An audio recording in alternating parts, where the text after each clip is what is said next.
Je suis en face du ministre des Affaires étrangères de mon pays. Je tâche de faire en sorte que ça se passe bien pour nous, les Français d'abord.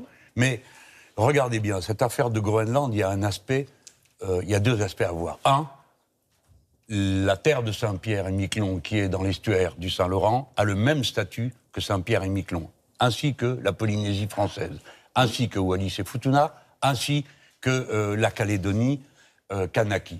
Donc, nous sommes très directement intéressés, compte tenu des fronts de guerre qu'organise M. Trump.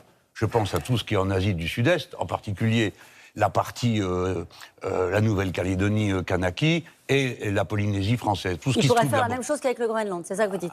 Bien sûr. Donc, il faut avoir un coup d'avance.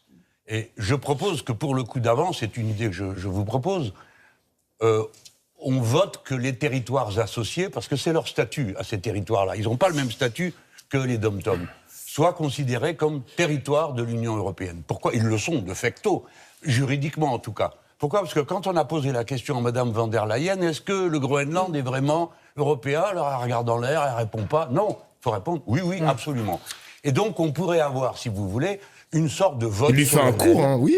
qu'on aurait dans le Parlement européen sur ce dossier-là. De même que nous pourrions avoir la discussion au Conseil de sécurité sur le Groenland. Nous, les Français, on est membres du Conseil de sécurité, donc on peut dire on va avoir cette discussion.